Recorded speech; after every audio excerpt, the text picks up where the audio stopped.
What up gang? So video kali ini adalah video saya selalu sangat dapat tahu pasal bro macam mana brand ni halal ke tak. So senang cerita saya buat content video ni supaya korang boleh check sendiri lepas ni dengan guna knowledge ni untuk check sama ada brand yang korang nak beli tu halal ataupun tak. So jom.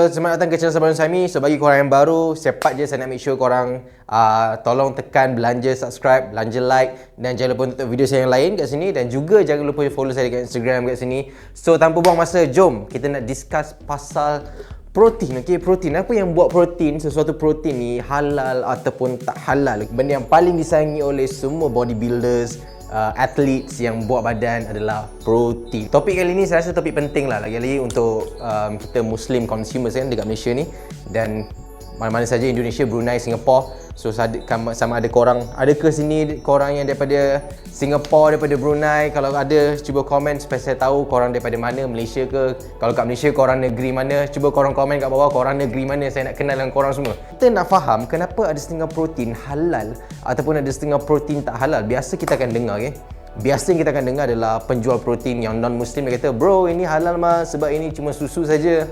So dia biasa akan cakap benda macam tu. So benda ni kita tak boleh nak salahkan diorang lah. Diorang bukannya faham apa yang menyebabkan protein tu halal ataupun tak halal. Bahkan definisi halal pun diorang mungkin masih blur-blur juga kan. Asalkan bukan babi, still halal. So itu bukan isu dia.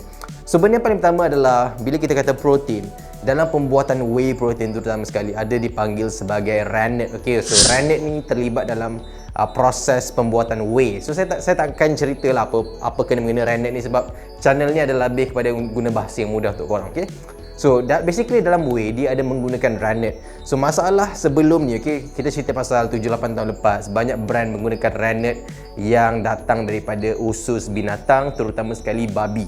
Okay, saya takkan censor lah perkataan tu, terutama sekali babi. So banyak brand-brand dekat US, dekat Europe, diorang menggunakan rennet sumber daripada babi. Tapi yang bagusnya, setelah semakin banyak, semakin advance teknologi ni, rennet ni banyak dah brand tukar menggunakan rennet yang artificial ataupun synthetic rennet. Sebab apa? Harga dia lebih murah dan lebih mampu milik untuk brand tu lah. So bila diorang dapat reduce cost menggunakan rennet yang artificial, jadi diorang dapat jimat duit dekat situ. So tapi still mungkin ada brand yang masih menggunakan rennet daripada sumber usus binatang. Walaupun rennet datang daripada sumber contoh macam lembu ke kambing ke, still lembu dan kambing tu kena disembelih. Ni based on fatwa yang saya baca. Korang boleh baca sendiri, korang boleh cari sendiri rennet yang datang daripada sumber binatang adakah permissible ataupun boleh dimakan kita sebagai Muslim. Yang saya baca, base sebelum ni yang saya baca adalah still binatang tu kena disembelih kalau daripada lembu ataupun daripada kambing. Tapi kalau daripada babi memang terang-terang lah halal, haram.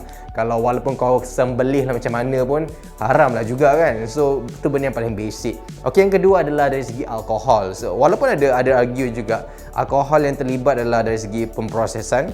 Korang boleh baca fatwa, okay, yang mana korang yakin pendapat dekat situ.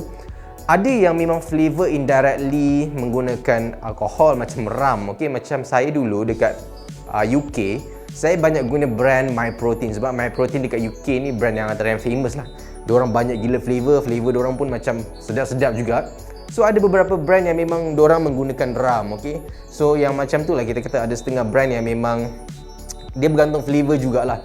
So bab alkohol ni korang kena tanya juga dengan brand tu, sama ada diorang menggunakan alkohol, ada kandungan alkohol ataupun tidak dalam diorang punya ingredients, bahan dalam diorang punya whey tu. Okay, so yang pertama sekali, kalau korang just nak buat benda ni lebih simple, apa yang korang perlu buat adalah pertama korang key in dekat Google. Cuba just key in, contohlah Optimum Nutrition 100% gold standard halal, is it suitable for vegetarian. Okay, so mostly itu benda yang pertama kita nak filter. So kadang-kadang dia akan keluar dekat official page dia. Okay, make sure yang daripada official page dia. So kalau tak ada keluar, tak ada info tu, apa yang korang perlu buat, korang kena contact daripada brand tu punya customer service sendiri dan tanya adakah produk dia sesuai untuk vegetarian ataupun tidak. Bila dia kata okay, suitable for vegetarian, so benda kedua yang korang kena tanya adalah ada tak dia menggunakan alkohol ataupun ada tak alkohol dalam ingredients tu. ataupun ada tak sumber lain animal based ingredients ataupun bahan-bahan daripada binatang lain. So mungkin kalau dikata ada, susu memanglah animal based, tapi kalau selain daripada susu macam rennet ke apa, korang just tanyalah adakah dia menggunakan animal based rennet ataupun artificial ataupun synthetic rennet.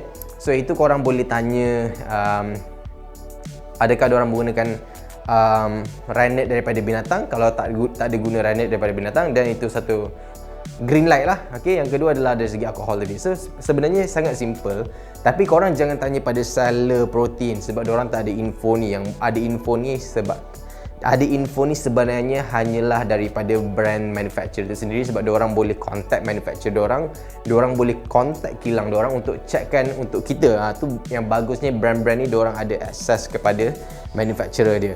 So saya rasa itu saja yang benda paling kena aware adalah tanya dia suitable for vegetarian atau tak, adakah ada animal based ingredients dalam tu, rennet dia datang daripada binatang ataupun tidak, ataupun ada tak alcohol content dalam diorang punya suplemen tu. Okay, so itu benda yang paling korang kena tanya. Kalau macam bab-bab pil-pil, okay, pil-pil, kapsul, dia menggunakan gelatin. So korang kena tanya gelatin ni datang daripada sumber apa. Ada setengah mungkin dia guna fish gelatin. So kalau fish gelatin tak ada masalah. Ada setengah dia mungkin menggunakan vegetable punya gelatin, so tak ada masalah. Dia mungkin menggunakan gelatin daripada sumber lembu. So lembu ni kita kena tanyalah sama ada lembu ni halal yang disembelih ataupun tidak. Kalau tak disembelih, walaupun lembu, tetap haram. Okay, macam produk pre-workout pula. Kalau macam produk pre-workout, still korang kena tanya macam sumber BCA dia datang daripada mana, ada tak animal based ingredient dalam tu. Okay, kebiasaannya adalah kreatin. So sebelum ni ada brand-brand yang menggunakan kreatin sumber daripada macam binatang, ada yang case guna daripada babi. Okay, tapi over the years banyak brand ni dah mula ke arah yang artificial punya kreatin lah. Sebab apa? Cost lebih efektif dan lebih murah untuk diorang. So tapi korang still nak selamat, korang kena tanya brand tu sendiri. Saya harap video ni membantu sikit lah pasal protein ni kan. Sebab ramai sangat yang asyik tanya saya, bro, brand ni halal tak? So saya macam penat jugalah nak jawab kan. Ada setengah brand memang saya tak tahu. So korang kena buat homework tu sendiri, korang kena email tu sendiri supaya korang dapat info yang lebih tepat untuk korang dan senang untuk korang beli brand protein lepas ni. Tapi kalau korang ragu-ragu sangat, jangan risau. Korang boleh try MMX Whey, Muscle Metabolic Whey. Yang ini sekarang memang ada halal sijil. Okay, korang boleh tengok video saya sebelum ni, memang ada halal sijil daripada US. So korang tak perlu nak risau, halalan toiban untuk korang. So guys, kalau korang suka video macam ni, jangan lupa untuk belanja like, jangan lupa untuk tekan subscribe. Saya appreciate korang untuk video ni. Jumpa korang dalam next video, okay? Jumpa korang dalam next video, saya akan share fitness recipe semua. Dan ya, jumpa lagi.